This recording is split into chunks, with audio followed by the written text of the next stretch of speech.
कोल्हापूर शहरात जरी पावसाची उघडझाप बघायला मिळत असली तरी कोल्हापूर जिल्ह्यातील घाटमाथ्यावर आणि ग्रामीण भागात सध्या पावसाचा जोर हा कायम आहे आणि त्यामुळेच सध्या कोल्हापूरची जीवनदायिनी पंचगंगा नदी ही पहिल्यांदाच यंदा पात्राबाहेर पडलेली आपण बघू शकतोय। या ठिकाणी पंचगंगा घाटावर आपण ही सगळी दृश्य बघतोय।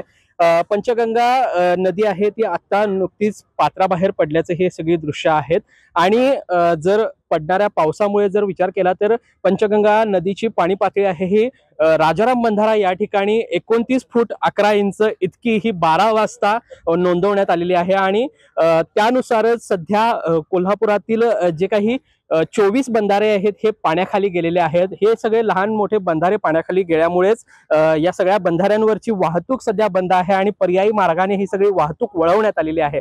खरं तर कोल्हापूर जिल्ह्यात अवकाळी पावसामुळेच जे काही धरणांची लघुपाट बंधारे या ठिकाणी सगळे पाणी पातळी होती ती वाढण्यास सुरुवात झाली होती आणि त्यानंतर मान्सूनला सुरुवात झाल्यानंतर ही पाणी पातळी अजूनच वाढू लागली।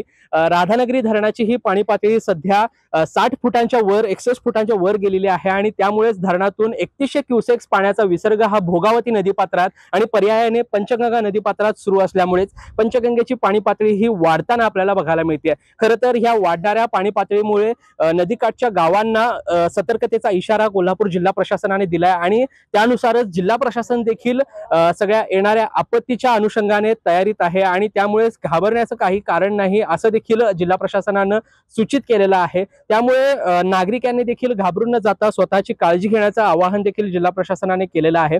सध्या आपण जी बघतोय ही दृश्य पंचगंगा नदी घाटावरची आहेत आणि अशाच पद्धतीची परिस्थिती कोल्हापुरातील छोट्या मोठ्या नद्यांची बघायला मिळते। दुतडी भरून नद्या वाहू लागल्यात आणि याच बाबतीत अजून अपडेट असतील त्या सगळ्या महासत्ता लाईव्हच्या माध्यमातून आपण बघत राहूयात। तोपर्यंत मी इथेच थांबतो। महासत्ता लाईव्ह साठी साईप्रसाद महेंद्रकर, कोल्हापूर। अशाच ताज्या अपडेटसाठी महासत्ता न्यूजला सबस्क्राइब करा।